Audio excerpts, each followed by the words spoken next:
বন্ধুরা, আপনারা কি জানেন কিভাবে এই লোগোটার কারণে এক ব্যক্তির মৃত মেয়ে জীবন্ত হয়ে উঠেছিল? ফ্লিপকার্টের লোগোটার মানে কি জানেন? আমুলের লোগোতে থাকা মেয়েটার কি বাস্তবিক কোনো অস্তিত্ব আছে? আপনাদের কি মনে হয়? বন্ধুরা, এরকমই ইন্টারেস্টিং সমস্ত ফ্যাক্ট সম্পর্কে জানার জন্য ভিডিওটা শেষ পর্যন্ত অবশ্যই দেখুন। তাহলে চলুন শুরু করা যাক। নাম্বার 1, এসবিআই অর্থাৎ স্টেট ব্যাংক অফ ইন্ডিয়া পৃথিবীর সব থেকে বড় ব্যাংকগুলোর মধ্যে অন্যতম, যাদের কাছে 43 কোটির থেকেও বেশি ভারতীয় ইউজার আছে। কিন্তু আপনারা কি জানেন এসবিআই এর এই লোগোটা কবে তৈরি হয়েছিল এবং এর মানে কি?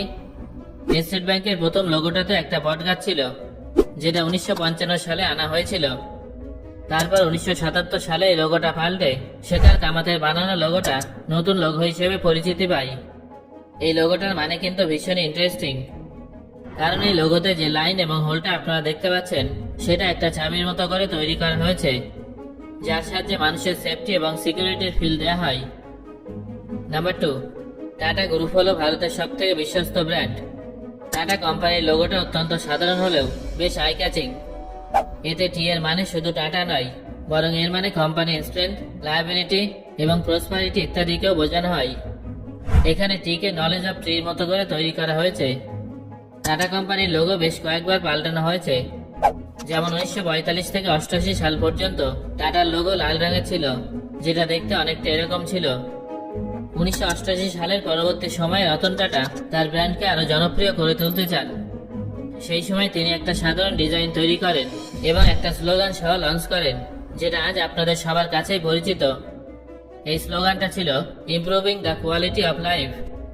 তবে কিছুদিনের মধ্যেই টাটা তাদের সমস্ত গাড়ির সঙ্গে একটা লোগো লঞ্চ করতে চলেছে, যেটা টি এর মতো দেখতে হবে এবং টি এর উপরের অংশের দুই দিকটা প্রসারিত থাকবে, যেটা নিঃসন্দেহে একটা ফিউচারিস্টিক ভাইব ক্রিয়েট করে।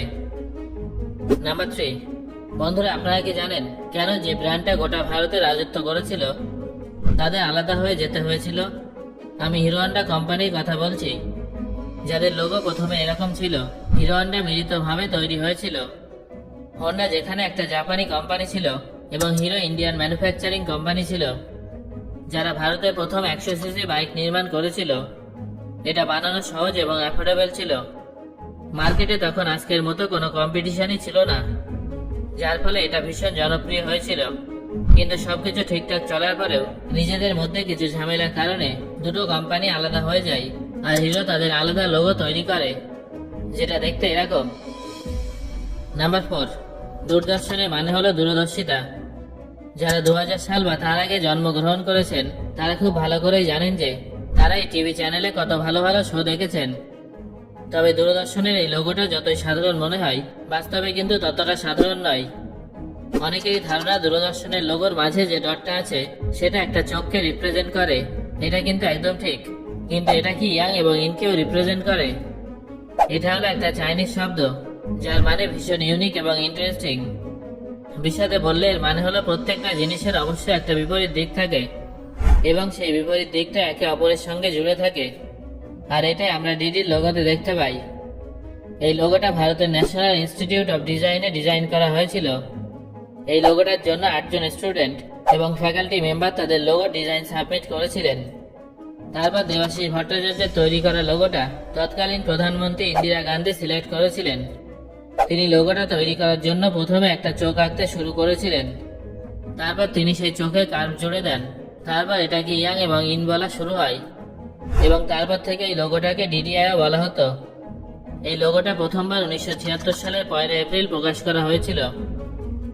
নাম্বার 5, আপনারা কি জানেন একটা বাড়ির উঠোনে তৈরি হওয়া ডিটারজেন্ট পাউডার সম্পূর্ণ ভারত জুড়ে বিখ্যাত হয়েছিল এবং জামাকাপড় ধোয়ার পদ্ধতিকেই বদলে দিয়েছিল?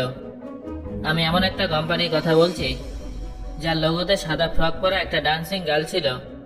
এই কোম্পানিটাকে আপনারা সবাই নির্মা নামে চেনেন, কিন্তু আপনারা কি জানেন এই কোম্পানিটা কিভাবে শুরু হয়েছিল? 1969 সালে এই কোম্পানিটাকে একটা বাড়ির উঠোন থেকে শুরু করা হয়েছিল, যেটা হিন্দুস্তান ইউনিলিভারের মতো বড় ব্র্যান্ডের ডিটারজেন্ট পাউডার সার্ফ এক্সেলকে হারিয়ে দিয়েছিল। কারণ এই কোম্পানির মালিক কারশন ভাই প্যাটেল এমন একটা ট্রিক্স খুঁজে বার করেছিলেন, যেটা এই প্রোডাক্টটাকে জনপ্রিয় করে তুলেছিল। সার্ফ এক্সেল যেটা 15 টাকায় বিক্রি করছিল, তারা সেটা 3 টাকায় বিক্রি করছিল, যার ফলে মধ্যবিত্ত পরিবারের মানুষেরা এই ডিটারজেন্টটা কেনার প্রতি আগ্রহ দেখায়। আপনারা হয়তো ভাবছেন যে নির্মা নাম এবং লোগোটা কিভাবে তৈরি হলো। এর পিছনে একটা দুঃখের কাহিনী আছে। আসলে নির্মা নামটা প্যাটেল স্যারের মেয়ের নাম থেকে রাখা হয়েছিল, যার নাম ছিল নিরুপমা, এবং সে একটা কার অ্যাক্সিডেন্টে মারা গিয়েছিল। কিন্তু প্যাটেল স্যার তাকে সারা জীবনের মতো অমর করে দেন। নাম্বার 6, আপনারা কি জানেন যদি ইংরেজরা না থাকতো তাহলে হয়তো এই কোম্পানির কোনো অস্তিত্বই থাকতো না।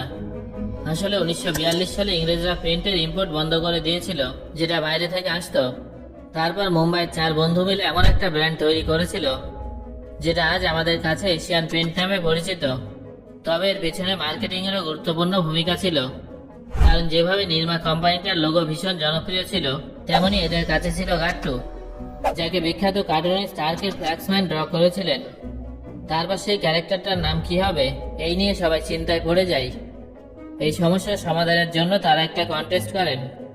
তার জন্য 47,000-এরও বেশি এন্ট্রি জমা পড়েছিল, কিন্তু তাদের দুজনের নাম পছন্দ হয়। এই নামের পরিবর্তে তাদের 500 করে টাকা দেওয়া হয়েছিল।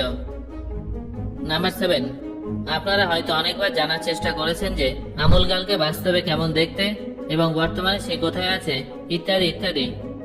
অনেকেই হয়তো জানেন না যে বাস্তবে তার কোনো অস্তিত্ব নেই। বন্ধুরা, এখন আমি আপনাদের এই লোগোর পিছনে থাকা একটা দুর্দান্ত কাহিনী শোনাবো। জনপ্রিয় ট্যাগলাইন আটারলি বাটারলি ডেলিসিয়াস লাইনটা তো আপনারা নিশ্চয়ই শুনেছেন। আমুলের লাল ডট দেওয়া জামা পরা মেয়েটা সবসময় আমাদের মনে থাকবে, কারণ এই একটা আমাদের ছোটবেলার একটা গুরুত্বপূর্ণ পার্ট ছিল। কিন্তু আপনারা কি জানেন এই মেয়েটাকে একজন আর্টিস্ট ইউস্টাস ফার্নান্ডেজ বানিয়েছিলেন। এটা 1966 সালে শুরু হয়েছিল, যখন আমুল এএসপি নামের একটা বিজ্ঞাপন সংস্থার হাতে তাদের মার্কেটিং এর দায়িত্ব তুলে দিয়েছিল, যেখানে ম্যানেজিং ডাইরেক্টর ছিলেন সিলভেস্টার। ফার্নান্ডেজ ওই মেয়েটার ছবি ডিজাইন করেছিলেন এবং সিলভেস্টারের স্ত্রী এই ট্যাগলাইনটা লিখেছিলেন। নাম্বার 8, আপনারা কি জানেন এই সাধারণ লোগোটা এমন একটা সমস্যার কথা তুলে ধরেছিল, যেটা আজ পর্যন্ত গোটা বিশ্বে একটা বড় সমস্যা হয়ে আছে। অনেকে এই বিষয়টা জানেন না। ওয়াক বাকরি চায়ের কথা তো আপনারা নিশ্চয়ই শুনেছেন। এটা অনেক বড় একটা চায়ের কোম্পানি। এই লোগোটায় আপনারা একটা বাঘ এবং একটা ছাগলকে একসঙ্গে চা পান করতে দেখবেন, যেটা সাম্যের কথা তুলে ধরে। তবে এই লোগোটার পিছনে একটা ইন্টারেস্টিং কাহিনী আছে। 1892 সালে একজন ভারতীয় ব্যবসায়ী নরেন্দ্র দেশাই সাউথ আফ্রিকায় 500 একর যুক্ত একটা টি এস্টেট খুলেছিলেন, কিন্তু রেসিজমের জন্য তাকে সেখান থেকে বের করে দেওয়া হয়েছিল। তারপর তিনি ভারতের স্বাধীনতা সংগ্রামী মহাত্মা গান্ধীর রেকমেন্ডেশনে আহমেদাবাদের টি ডিপোট শুরু করেন এবং নিজের মাতৃভূমিতে তার এই আইডিয়াটা সফল হয়। তারপর তিনিও কাজ নিয়ে ভেদাভেদের বিরুদ্ধে সোচ্চার হওয়ার কথা ভাবেন। নাম্বার 9, ফ্লিপকার্টের এই লোগোটা কোনো সাধারণ লোগো নয়।